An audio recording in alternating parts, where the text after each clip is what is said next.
and then the board can kick that around if you want to make some recommendations. Okay, perfect, and that's all I have. Any other comments on that, President? Okay, moving on to solicitor's report, Attorney Sweat is with us. I don't have anything to add to my previous report. I'll comment on agenda items and discussion items as needed. Okay, perfect. C, unfinished business. We're going to keep this vacancies here on our agenda. A position, Serums representative, that's to be determined based on some issues we are still discussing throughout the next few meetings. C, Board of Auditors, and D, Planning Department alternate. And those have all been refreshed on the website and the Facebook with new posts in hopes of A motion to table those. I'll second that motion. Dare motion, Supervisor Dupree second. Is there any deliberation? Roll call, please. Mr. Lawson? Yes. Mr. Eskin? Yes. Mr. Trax? Yes. Yeah. Roll call, please. Mr. Trax? Yes. Ms. Dupree? Yes. Ms. Dare? Yes. Mr. Eskin? Yes. Mr. Lawson? Yes. Item 4, approve, deny the COVID employee policy. So we've had the COVID policy, again, this is a policy that is for 31st, 2022, but are not guaranteed paid leave beyond the CDC guidelines and recommendations. That's one of the highlighted areas from Solicitor Sweat's office. Any board comments or concerns on that? So Mr. Sweat, on meeting, you had said that it would have to include a compensation rate, like, would their paid, the paid leave, would that be taking out of their vacation time, taking out of their, at that time you said we had to clarify that. Well, that's the determination. I believe the federal requirement to pay them if they're off because of COVID. So the decision needs to be made, how do you want to handle that if someone goes off? Are we going to require that they take vacation and sick days first? Are you willing to pay for any time off related to COVID? That's a decision you as an employer need to make. I'm just saying, do you think it needs to be in this, clarified in the resolution, whether or not it's paid leave, or what is the compensation rate? Well, no, first question is, do you want it to be paid leave? Well, I'm saying this says it will be. That's why we highlight it, that you need to decide that. So basically, the board has to decide how they want to handle road crew. Do you need to see a positive test for them to get compensation? Do you want them to have compensation for COVID at all? Do you want them to take vacation, sick leave first and then compensate them, or vacation, sick leave, then don't compensate them? You really have to decide what you'd like to do with road crew, because the staff agreed that we'll work from home. Unless we're actually sick, then we'll take sick time, but for them, obviously, it's a different situation. And you also have household individuals. Let's say a road crew's spouse has COVID. They have to stay away. Are you gonna compensate them for that? And they may not get or develop COVID. Those are just some of the considerations. Do you suggest we talk to the union rep before passing? Well, before we resolution? adopt any policy that affects them, we have to run it by the union, so that affects bargaining. So Basically, if you adopted a policy, it would only go into effect immediately for the non-union employees of the township.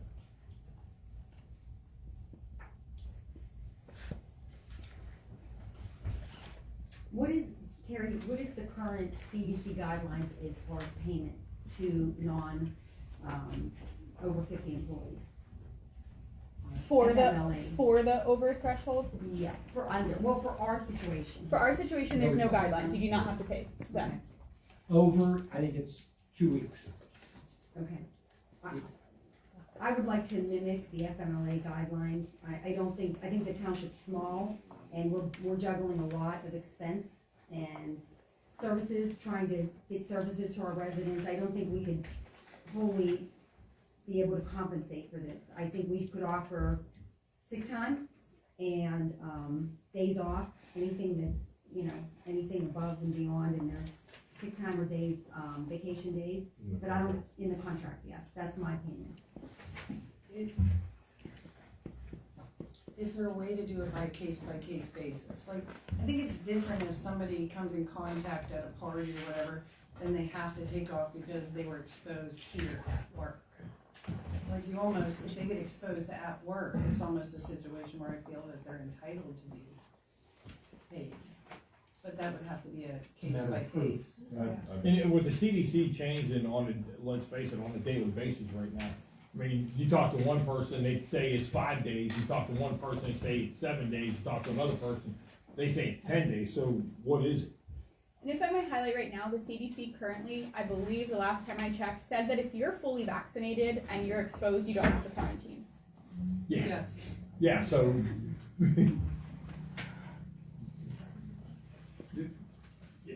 In passing it now without the union, it's almost like it's a resolution about some employees and not others. I would like something that they approve that it just affects everybody.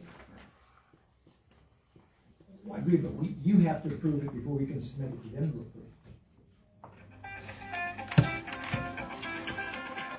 So supervisors, again, this is a, motion, the board has to approve or deny this, so if Solicitor Sweat can take it to the union representatives for effect bargaining. So, I'd like to make a motion to approve the COVID employee policy with the caveat that, the township will follow the current CDC guidelines in response and as far as the payment goes. I don't know if I'm wording that It just correctly. means no payment. Which means no payment, yes. Now, that doesn't mean that you can't, if something pops up, you can say, let's go ahead and pay.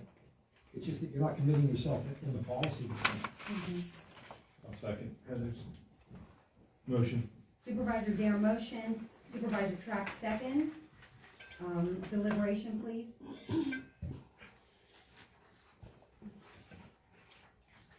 Okay, roll call, please. Mr. Lawson, Yes. Mr. Trapp, Yes. Ms. Dare, Yes. Mr. Eskin, Yes. Mr. Free. Yes. Item 5, approve deny Spruce Street and cost estimates per road crew. So we spoke about Spruce Street, we're having this on the agenda as a running list because this is an important item for us, and I know that the road crew has this on their radar. However, there were some questions on possible, what this project entails and what is the best way to complete this as far as curbing. And we have some situations with right-of-ways. Talking to Albert's gone up there a couple times, and especially with last week, we had the pretty heavy rain. And he observed that there was no water going over the curb of the resident. And Albert and I talked, and I was gonna try to get some time and with Mr. Lawson and see if I can get some time to go up there and talk with those guys to see what, they wanna try to take the water gutter up there and see what it would do, but, you know, I'm not sure, Okay. but we have to take a look at it. Rick, do you have any comments on that? I know you were up there extensively helping the township try to solve that problem. Only thing I can recommend is putting a curb in front of the lady's house that says that she is getting water down there. I didn't observe a curb there, but because we have a right-of-way problem, even opening up the sewer, Yeah. we're just gonna dump water on somebody else's property that filled in the gully. I think the adding a curb would help, but it's a Band-Aid, it's not a fix. The fix is putting 2 new catch basins, running a pipe down over the hill, which we can't obtain a right-of-way with. Okay. All right, so do you think we can have, maybe one more look at this, maybe taking Sean or Terry up there as far as diverting stormwater and all the concerns that some of the staff have mentioned? To give one more last, One more look isn't gonna change it. You either add a curb up there or you don't. Okay. I don't know what else to do. Gary, do you have any concerns on any kind of diverting water? That's always a concern. I always have that Right. concern. So right now, we have a catch basin that from, Dave, this catch basin has been out of commission since 2010, correct? Did they say that the road? I didn't ask it, all I know is there's a plate over it. Okay, They say the water is running to the next catch basin down. I've never seen it in the rain, so I can't 100%. I gotta find, when it's pouring down rain, okay. I'm gonna be up there next month, which will probably be tonight. So we have a catch basin, and we have, where it would normally go is we're unable to obtain an easement, to do the proper work. We engineered it last year, we had it ready to go, but we couldn't get the easement. So we're in a situation now that to try to engineer it on the other side of the property, first of all, is going to be triple the expense, and it's not the best plan, from what the engineers say. It's really not the best plan. So we're in a real holding pattern. So we've been talking about curbing this, so the new concern is, what if we divert water inappropriately? I say we approve it and get a cost on it. I think the road crew should put Yeah. the curb on it, water runs downhill, it's running where it is. When it's not a bad rain, it's running down through the properties, when it's a big rain, she claims it's going in her house. So put a curb I up and have agree. to feather her driveway. I agree that curb needs to go on. So, but the only thing now is we need to have a construction plan from the road crew on when they can get it done, how much it will cost. So, do you want to, do we want to give that to one of the staff members to try to facilitate through the road crew, or Dave, do you want to take that on? I know you Yeah, I'll can. talk to him from, Friday. Okay, I'll make a motion to get a cost for the road crew to get us a cost on putting a curb in front of the driveway. I'll second that motion for a curb up on Spruce Street. okay. Supervisor Eskin motion, Supervisor Lawson second. Is there any deliberation? Okay, roll call please, Bobby. Mr. Lawson, Yes. Mr. Freed, Yes. Mr. Eskin, Yes. Ms. Dare, Yes, Mr. Kraft. Yes. thank you. Item 6, approve denied January and February 2022 payments to Cerns in the amount of $4,478.34. And this was calculated on a population of $5,374 times 500, which equals 26,870 divided by the 12 months. Gary did the calculation here. So you didn't have to read all that. And, so that would be the payment, that would be on the first 2 months. It is a reminder, friendly reminder to our supervisors. We are, this is also on our agenda here later down. We had some fact finding that we gave to our staff as far as the situation goes with serums and their fee for service of $30,000 to the township per year. So this was suggested last meeting as a concession until we figure out what we're doing going forward. I'll second the motion to, for the payment of $4,478.34 to Serums. You'd be first in it. Oh, Okay. okay. I'll be making a motion to pay the $4,478.34 to Serums.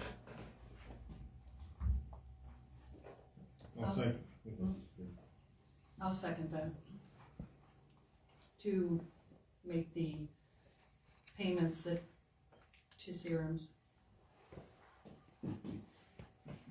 Okay, I think there was I think the dollar amount was Yeah. wrong here. It was 5, I'm missing a period, sorry. $5 per head, not 500. Okay. That math doesn't really work out. Stick with 500 just for the record. I was like, So the Noticing that total right now. amount again is $4,478.34. Correct, for 2 months? And then 22/39/17 each month thereafter. Yes. Well, Yes. But I don't think the board is committing to that, because we're in the process of doing some fact finding. I think the question is the 2 months that have just passed. Is that correct? Well, then you better clarify that agenda. Because if you approve number 6 as it's written, I would interpret that to mean you're going to be sending a check for 2239. Right. So that goes back to, the motion and the second. The people who motion and second. I hate to put you. Okay, I'm Rocket and motion. Michelle, if you want to clarify that? I'll make a motion for payment of January and February of 2022 to Sam's for the amount of $4,478.34. I'll second the motion to approve, a payment to Serums for January and February of 2022 in the amount of $4,478.34. Supervisor Eskin motion, Supervisor Dare seconded. Is there any deliberation? Yes, I think we should be The paid. supervisor. Said Frank. Who did I say second? Here. Oh, I'm sorry, Supervisor Dare, sorry about that. That's why there's meeting minutes. I'm sorry. Deliberation, I think we should be paying March also. Next week it's March. My opinion, I would like to wait to hear what has transpired. We haven't gone through the month of March yet. We haven't, usually we bill for service after we perform service. And we're Unless you're a cable company. And it's not like we're not in meetings here every 2 weeks. That's my opinion. Any other deliberation?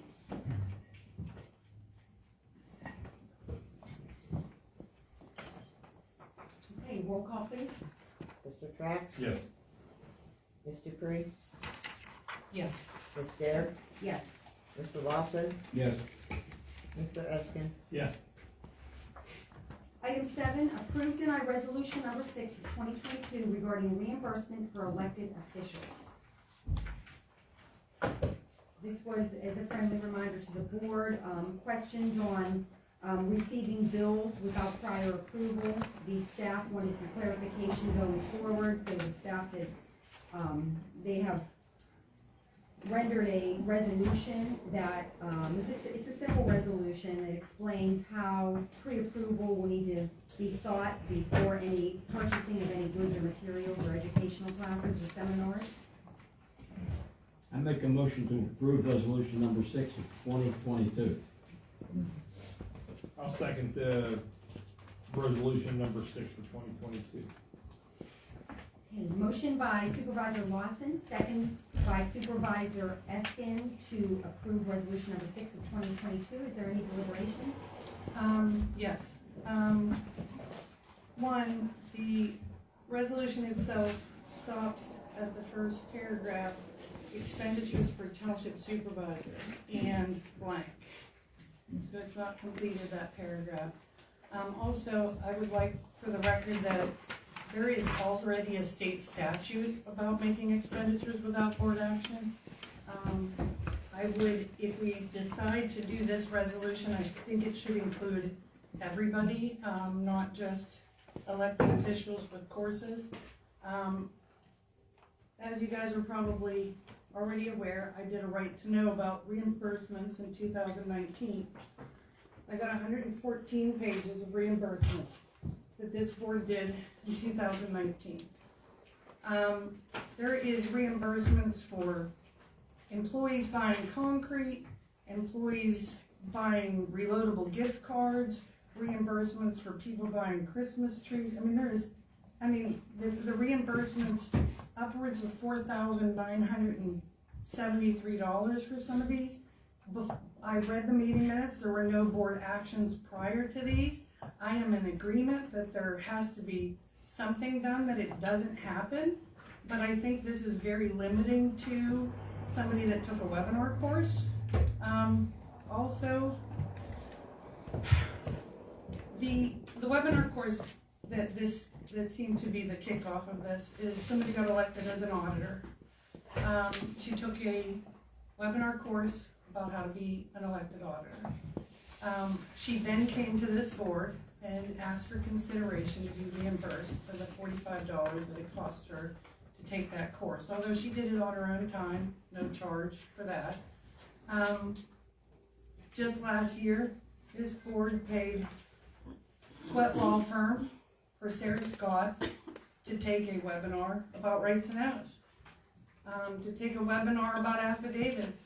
And Sweat Law Firm charged $145 an hour for her to do that. And I'm sure that that would be very useful in the other communities that Sweat Law Firm represents, but we did pay the bill for that.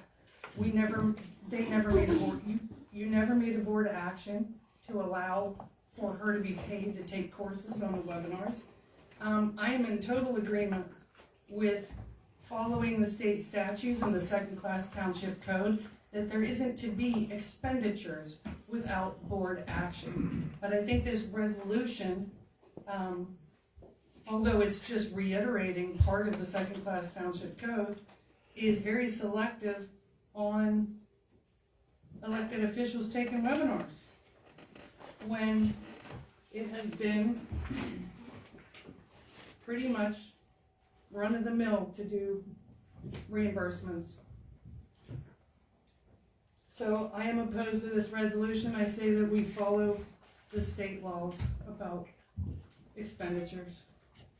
Supervisor Trax, may I have the floor? Yes. Okay, so on the resolution, just to clarify, whereas and the semicolon and the word and, that is a legal term that flows into the whereas. We have two whereases.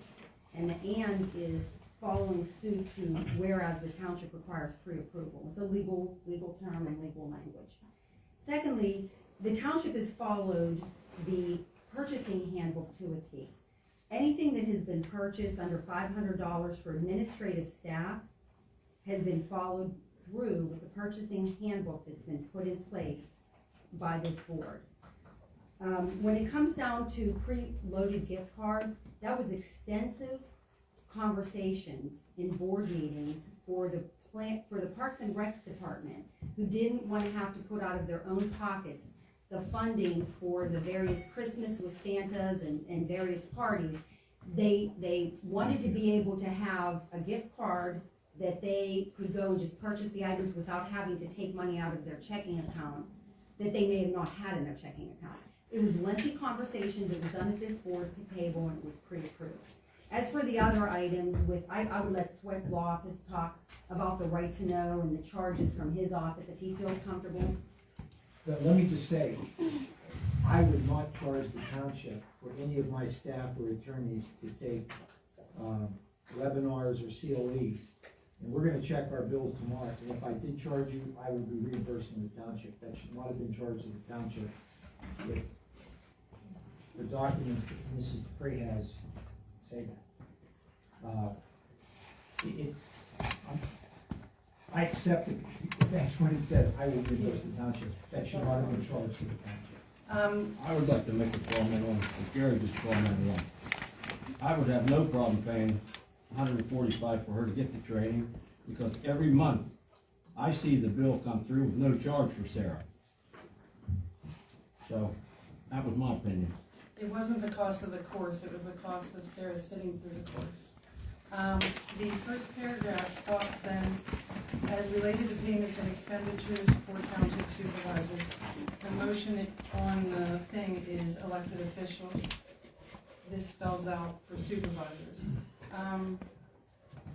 Also, as far as the reloadable gift cards, the fact that a township employee had to buy gift cards to give to the recreation board, and then she had to get, the board didn't issue the gift cards.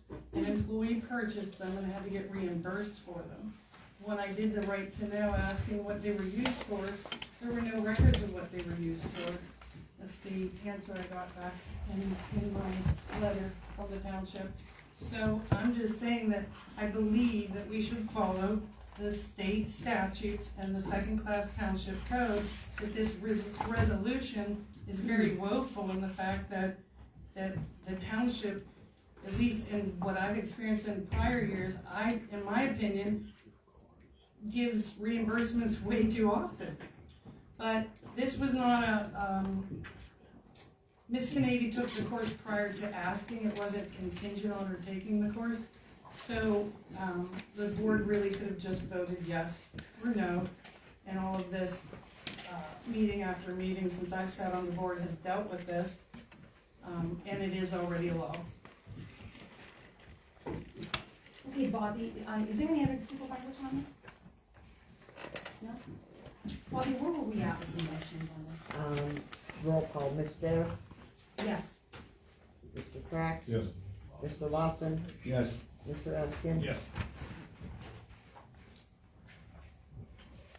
I already Oh, said okay. Mr. Green, she said no. Oh, okay. Now, she gave her description.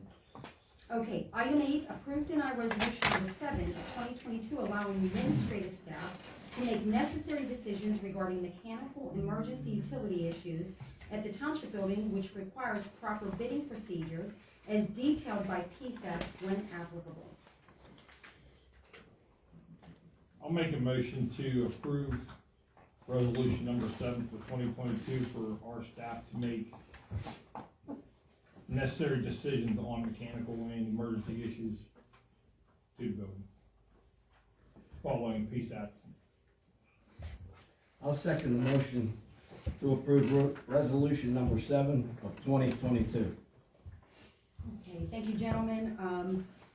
Supervisor Eskin motion, Supervisor Lawson second, to approve resolution number 7 of 2022, allowing administrative staff to make necessary decisions regarding mechanical emergency utility issues at township building, which require proper bidding procedures and detailed by PSATs when applicable. Any deliberation?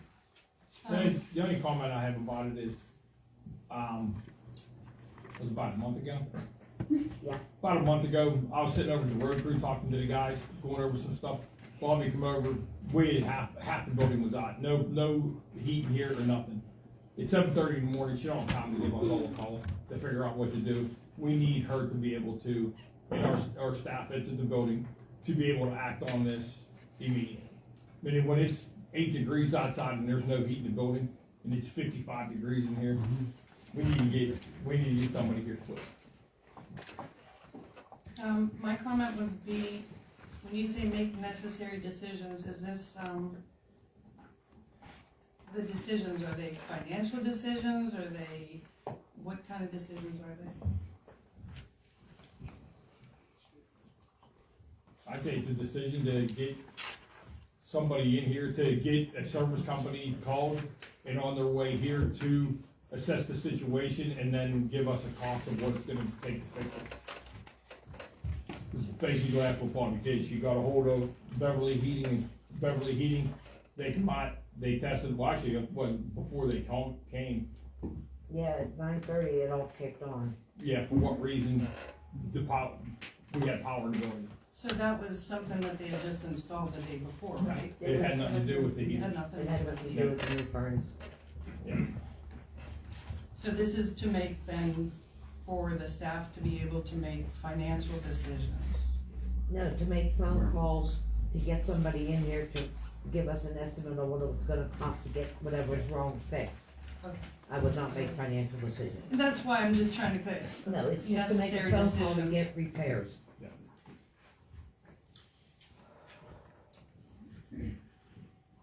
Utility issue in the township which requires proper bidding procedure.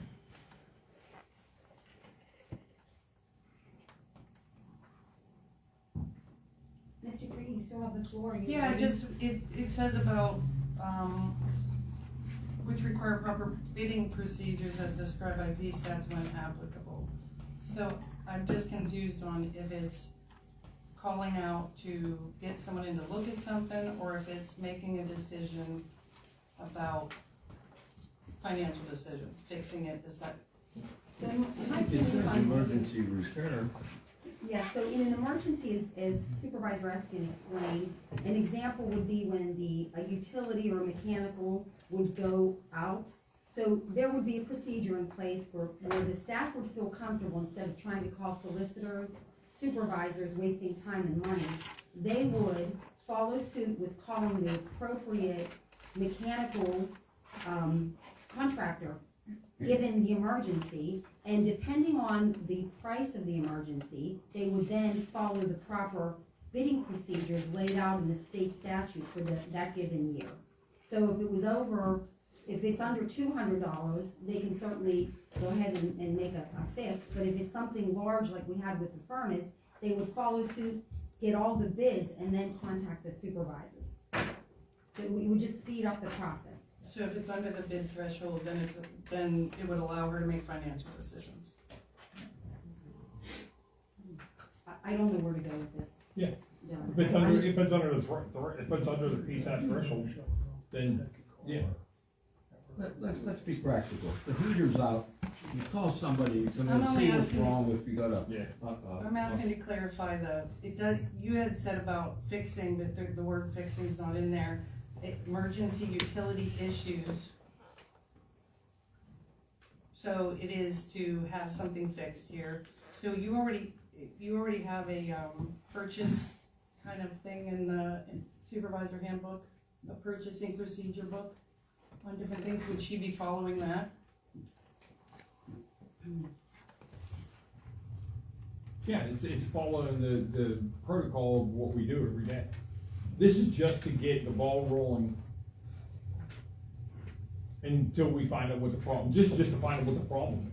This isn't, no spending no money, this is getting somebody in here, calling either Beverly Heating and Cooling, the water company, whoever, whatever problem we have, utility in here, heat, just to get somebody in here to say, okay, hey, this is gonna cost you $15,000, then she gets 3 bids, comes to the board, we approve it, and it moves on. This is just for her to have the ability, or whoever's here, to have the ability to make a phone call instead of calling all 5 of us first. Hey, can I go do this? Can I go do this?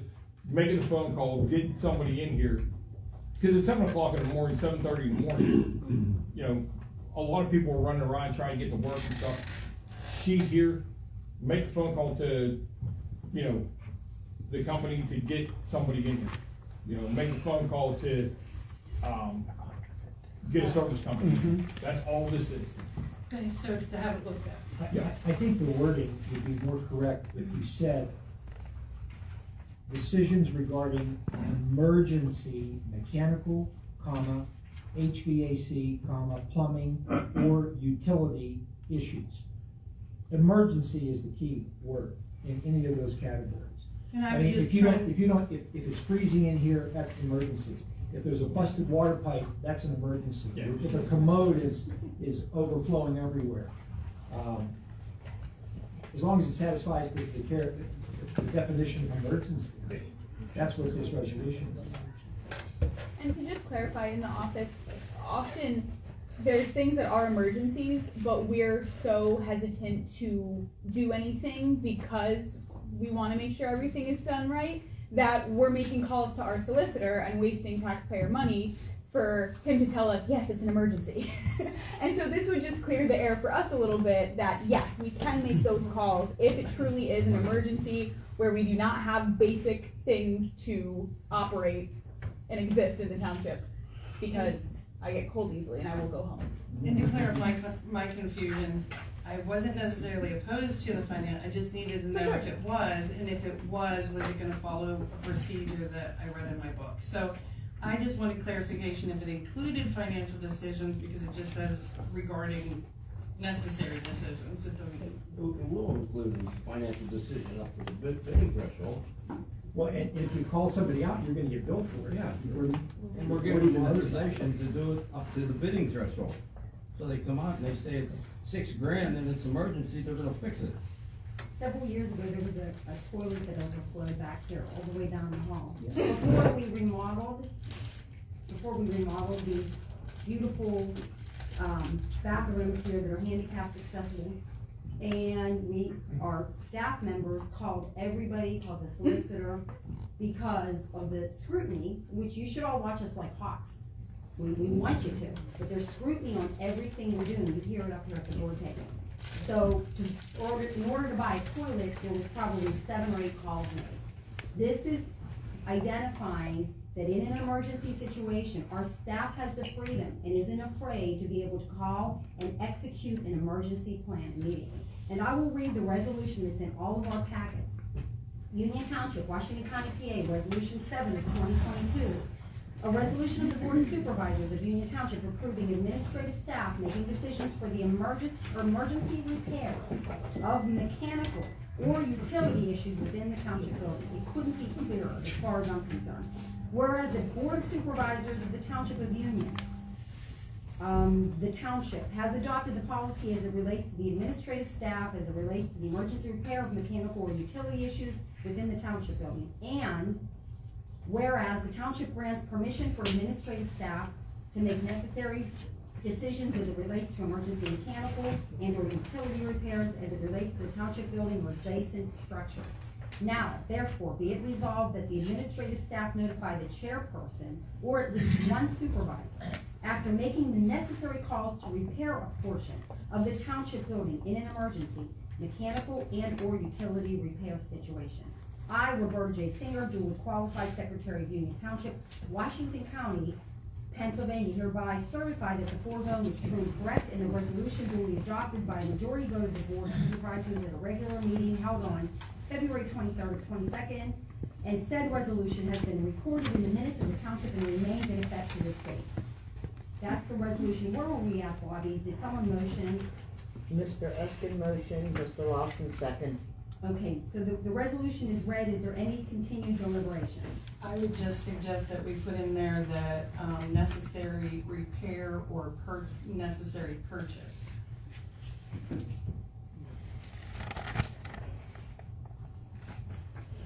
Repairs or purchases deemed necessary for an emergency situation.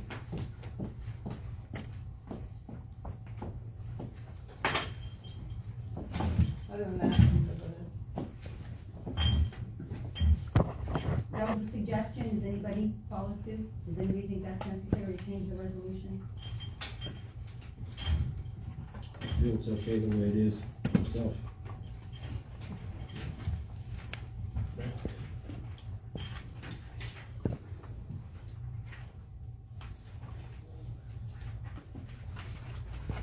Retype and do it next meeting. I mean, we could do a contingent on that, or we can do, as do as long as the way it is. Well, it would need retyped. And we can't authorize something unless you wanna add some phrasing. It's up to the board. I think we're wasting a lot of I time think on it's this pretty cut and subject. dry. It's pretty cut and dry. You have a motion and a second, so you either need to Yes. approve it or deny it. There's a deliberation still going on though, so I didn't wanna cut anybody short, so Ms. Dupree asked if anybody wanted to reframe this with additional phrasing. Just to be clear, I'm okay with approving it exactly the way it is. I just thought it would be clear for her that she was allowed to purchase in an emergency situation if needed. But if she feels that she doesn't need that, I'm fine with it the way it is. I just was trying to protect her. Okay, roll call? Ms. Dare, Yes. Mr. Lawson, Yes. Ms. Dupree, Yes, Mr. Clark, Yes. Mr. Eskin. Yes. Item number 9, approve, deny 6 Able Road temporary occupancy certificate and escrow agreement. So I think the parties are here, or no? They're- Yes. Gary, you have some insight on this? Yeah. My comments are gonna be addressed to 9 and 10. They both involve field dye tests, as I understand it. 6 Able Road is a septic tank, is that correct? Correct. And so the dye test has indicated that that septic tank is malfunctioning and needs to be replaced. The buyer and the seller have agreed, based on a bona fide estimate to replace the septic tank. That money would be paid into escrow. In number 9, my requirement would be that there be an escrow agreement between the parties and the township, and the money is paid to the township, not held by a real estate agent or a law firm. With the understanding that you'll have a timeline to make that repair. A temporary occupancy permit will be given to the buyers. If the repair isn't done within that period of time, based on this written escrow agreement, township can then use those funds to install the septic tank.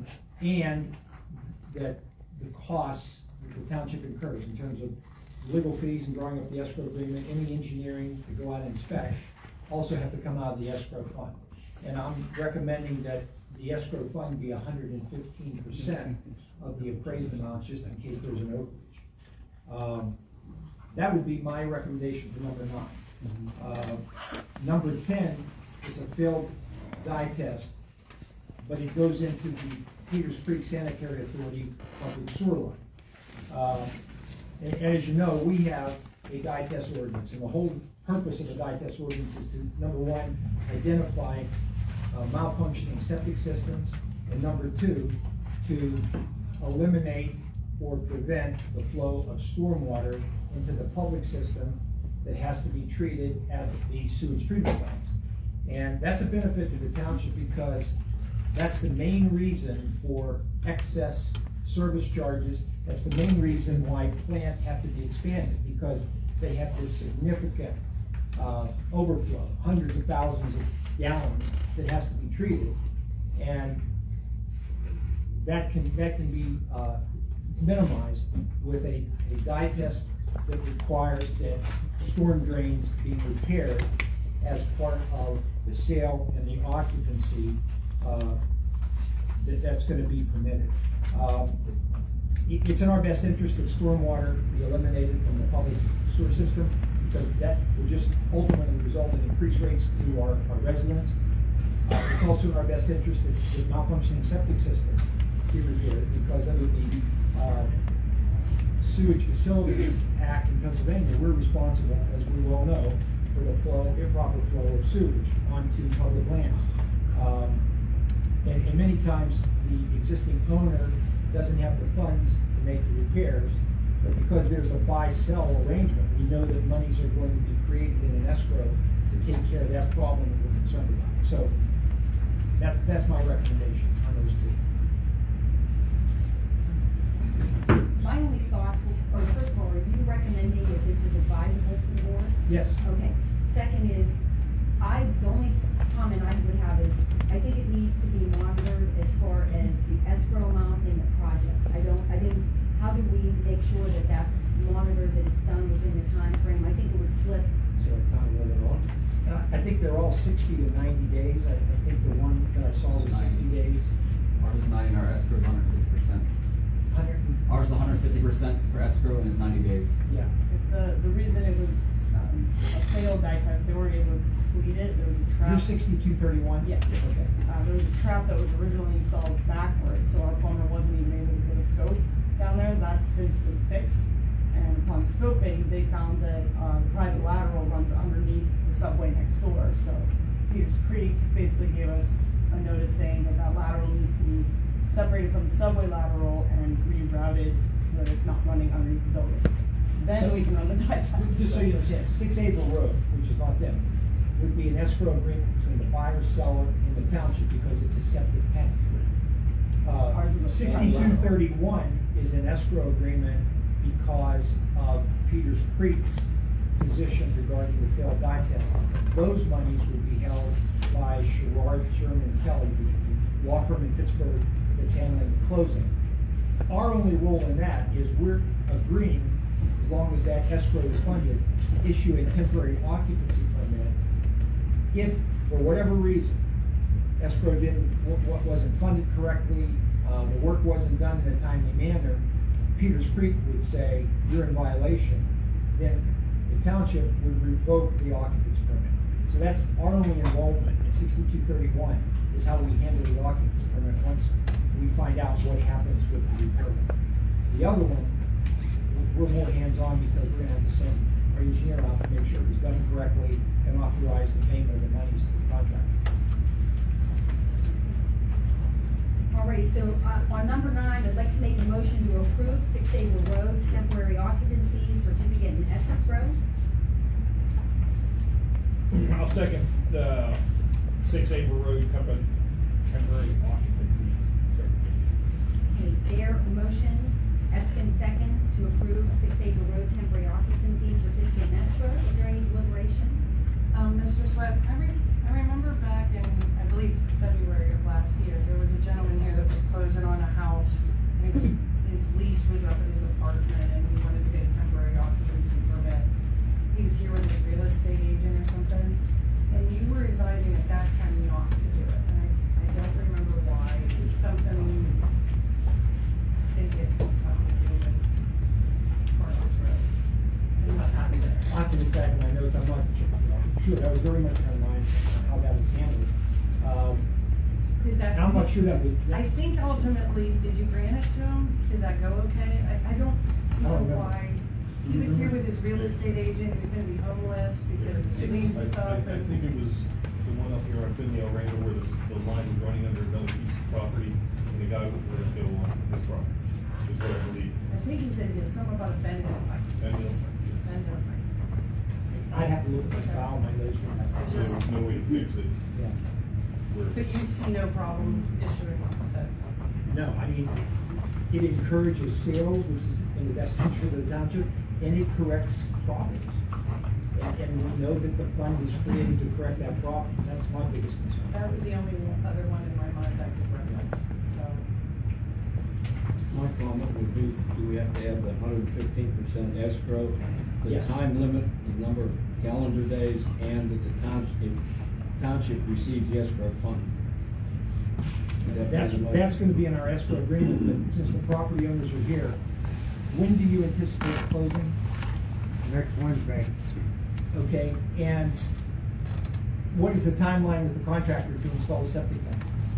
The buyers are not going to be immediately occupying the property. They're going to be doing some improvements first. If they're asking for 6 months, but on the temporary agreement that Mr. Crooney sent me, it said 12 months. 12 months to install the septic tank? Correct. That's just on their temporary agreement, how I read it. But they're going to be doing several months of improvements, which would include installing the new septic tank, and they would like 180 days to have that done. Is that reasonable? 12 months seems a long time. Yeah, that's Do the we have way. sewage, raw sewage running? We got raw sewage. If nobody's gonna be in that, Nobody's gonna be living there. They're gonna be renovating the home. all right, so the escrow agreement can say that no occupancy permit will be issued until Until the septic tank has been installed. Till it- Apparently, they're gonna time the remodeling and the septic tank about the same time. They're not gonna move into the house until the remodeling is done and the septic tank is built. They're going to start the septic tank once the weather breaks, as soon as it's good to dig. As long as we say no occupancy permit will be issued until the septic tank is installed, we're protected. No, we need the escrow. Jerry, the only hiccup I see in that is, what if they need that occupancy closed? To close.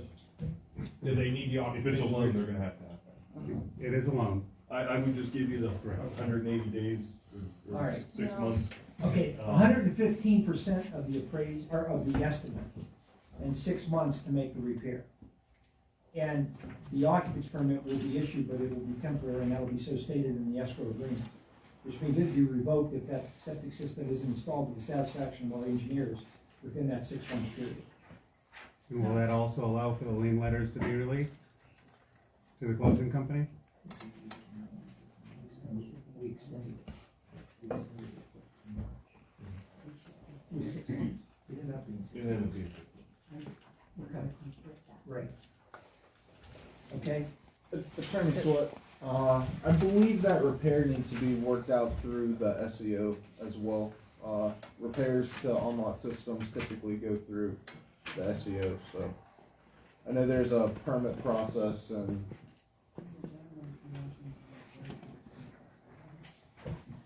Do you think that it might be advisable, given the current, that we're getting new information, do you wanna think? the problem is they're closing next Wednesday. Okay.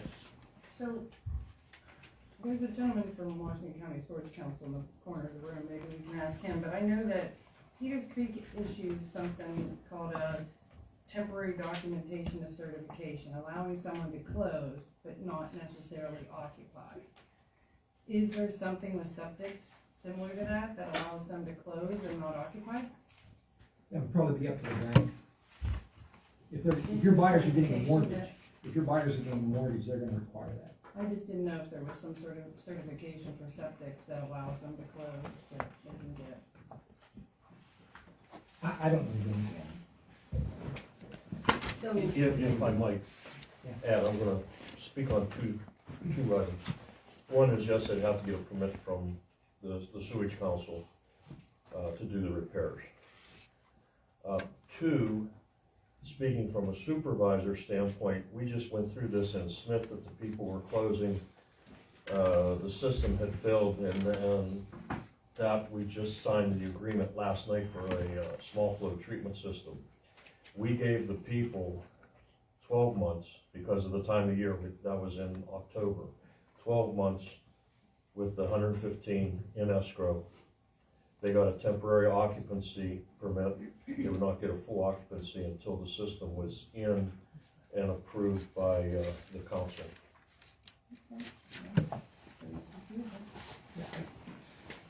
I agree that that's, those are the guidelines we should follow.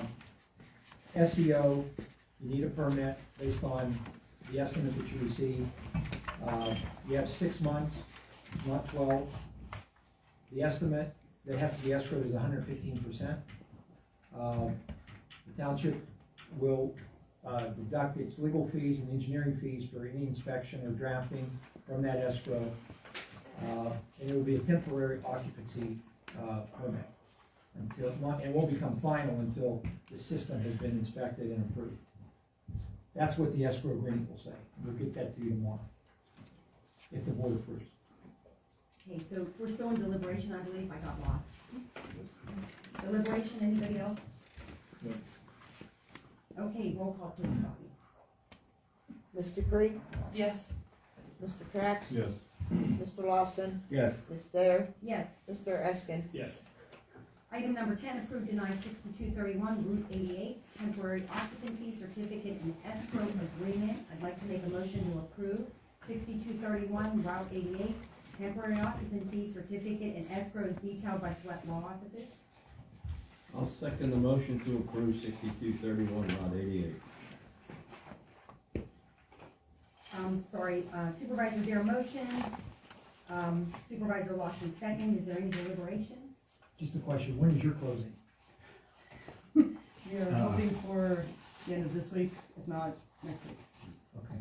We're still Within the sorting next out 10 days. a few liens that are on the seller side that need to be sorted with the Department of Revenue. You're the buyers. Yes. Great, any deliberation? No, did you guys get your temporary certification from Peters Creek? Right, yes.